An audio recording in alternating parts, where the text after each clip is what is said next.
And I believe in Colin Kaepernick, and he deserves every chance in the world to become a quarterback in the National Football League. I still stand by it. If our coaches and general managers want to bring him in or want him to be the quarterback on this team, I would welcome him with open arms.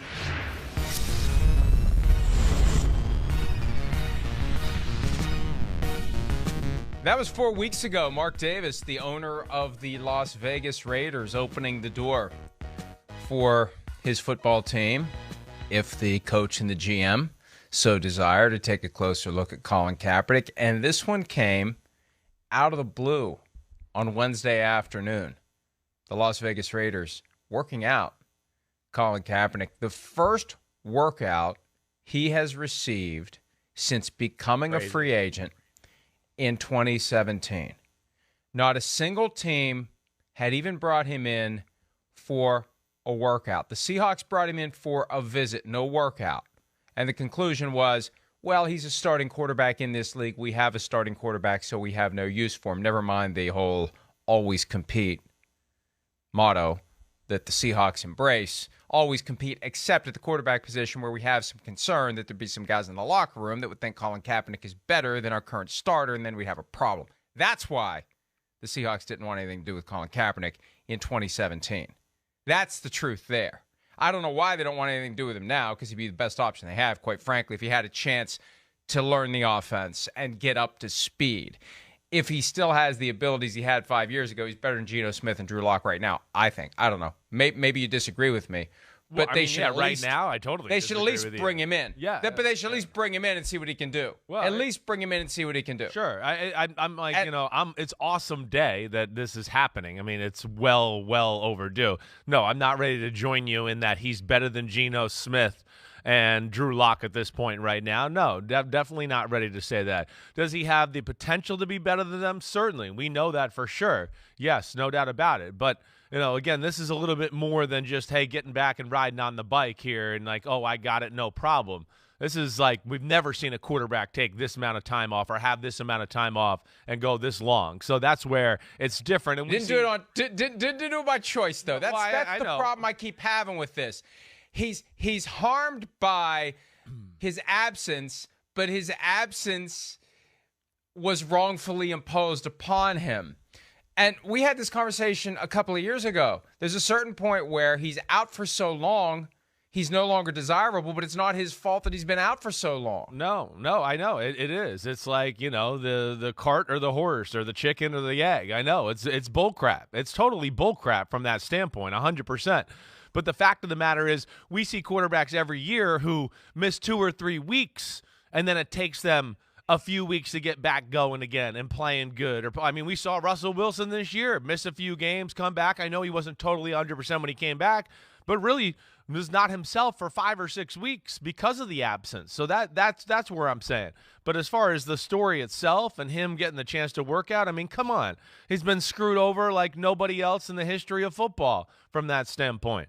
And it's great that he's finally going to get this chance. It really is. It's long overdue. The Raiders have several other quarterbacks on the roster.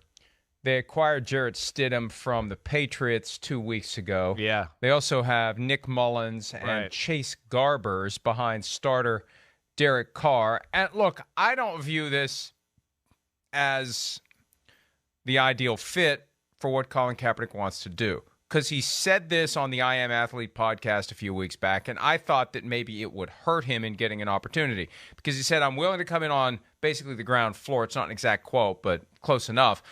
And then when I prove I'm good enough, become the starter. And there was a presumptuousness to that that could turn a team off, because as we've said, there's two types of backups. The backup who knows he's there solely to be supportive and ready to go in the event the starter gets injured, and the backup who is there to try to knock the starter off his perch. Now, look, in Las Vegas, they're behind Derek Carr for now. That contract that he signed really gives the team a lot of freedom if it chooses to exercise it after this year. Remains to be seen whether the team will. There's no reason at this point to think it will. We talked about that when the contract details came out. But it doesn't seem like a place where there's an opportunity for Colin Kaepernick. If all of a sudden he shows up and it's this meteoric rise and he's, oh my God, look how great he's playing, maybe he'll be the starter. They're not going to put him on the field instead of Derek Carr. So I think what this does is it's the first toe in the water. Sure. And maybe it gives other teams that would have greater needs at the position cover. Yeah. Or at least an example. Sure. The world didn't end. Right.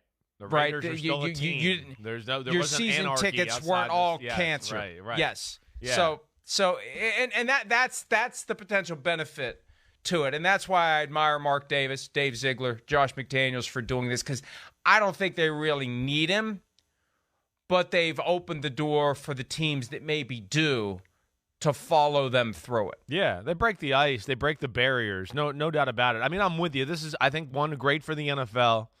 It is great for the Raiders, 100%. No doubt about that. I think it's actually like even the best person that benefits from it from anybody is Josh McDaniels, in my opinion. You want to like endear yourself to the locker room and get street credit? You're working out Colin Kaepernick and you might sign him and you're the first coach to do that?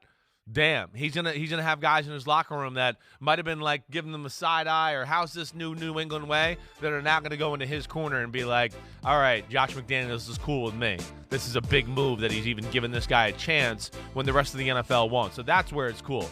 And then I think on the football field, like you said it right. I mean, Kaepernick's got to just be happy to get in a building and get somewhere first. Let's just dip the toe in. Let's get going. Let's not talk about being a starter or a second string or anything like that. Let's just get in, get playing, show them you're a team guy. And this is a place to me that I do look at, Mike, I think, where, you know, you were kind of saying it, where, yeah, like they have a Stidham and a Mullins. Okay, great. They can play and, you know, they've got a little experience if we need them. But you're not blown away and going, oh, man, they're definitely our backups and we trust them with everything. And Kaepernick, we know, has the type of talent to where he can maybe get to that point. And that's where I think it's actually smart in all areas for the Raiders. And I give them a lot of credit, too. But I think it makes sense even football-wise for them. And it really is amazing it took 5 years for it to happen. The NFL set up that group workout November of 2019. Both sides were to blame, I believe, in the failure of that to proceed as scheduled. There was some language on a release, on a waiver for presumably any physical injuries that would happen. Kaepernick's camp interpreted it more broadly, that the NFL was trying to get a silver bullet for a potential follow-up to the collusion lawsuit that resulted in a payment between $5 and $10 million to Colin Kaepernick because they did collude against him in violation of the CBA. And I think that neither side trusted the other, and that's the reason why it fell apart. So they both had dirt on their hands for that one. Yeah. I mean, I'm not surprised that he hasn't got a chance. Yeah. Like I said at the time, any team could bring him for a workout at any time, but no one wants to do it because you run the risk of immediately activating 30% of your fan base against you because they hate Colin Kaepernick for kneeling during the national anthem. They refuse to accept why. They refuse to acknowledge that it was a proper exercise of his rights. They refuse to acknowledge that it was within the confines of the rules of the NFL. The rules of the NFL. The NFL created the rule requiring players to be on the sideline but not requiring them to stand for the national anthem. They allowed that defect in the way they wrote the rule. They wrote the rule. Someone committed malpractice in writing that rule to allow that loophole. So he was fully within his rights to not stand, but there are folks who refuse to accept the fact that, you know, at a time when we're talking so much about the Second Amendment. Oh, I know. A lot of people don't. Not a lot of people don't have much regard for the First Amendment. Chris. Well, hey, I love the hypocrisy and radical is crazy in our country. I'm okay to be radical here, but there, how dare you be radical? It's where it's all over the place there, that map. But I'm not surprised he didn't get a shot again. I'm not. I was one of those that no joke, Mike. You can go back and look for some of the reasons you're saying here, where when he kneeled, this will be his last year in the NFL. I said it all the time at the time because we know that the NFL is very political and right-wingish that way. and it just wasn't going to fly with some of the owners, Jerry Jones, etc. I didn't think we would ever actually get to the point we're at today. I'm not, and I think a lot of things had to happen to finally get it there. And I think really for the NFL, this would be a good thing right now, where they're taking haymakers about all certain types of subject from everywhere right now.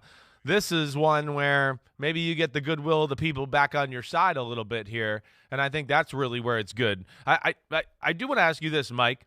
Like, I don't know. I mean, do they put more pressure on? Do you have to sign them now that you worked them out? And I've thought about that too. Like, you put tremendous pressure on yourself now that that's out there. He's worked out for you. And now I feel like there's so much pressure to, okay, sign him. Let him have his next chance here. Let him go into OTAs and get some reps. Don't you feel like there's going to be that pressure there from the Raiders now, though? Yes, I do. Yeah. But I look at their roster. They got 4 quarterbacks. 5, unless one of your guys is injured and not participating, 5 is a lot to have. 4 is the right number when you have 90 guys on the roster and you're trying to distribute the footballs to the various running backs, receivers, and tight ends during the reps you're taking and all the various drills that happen.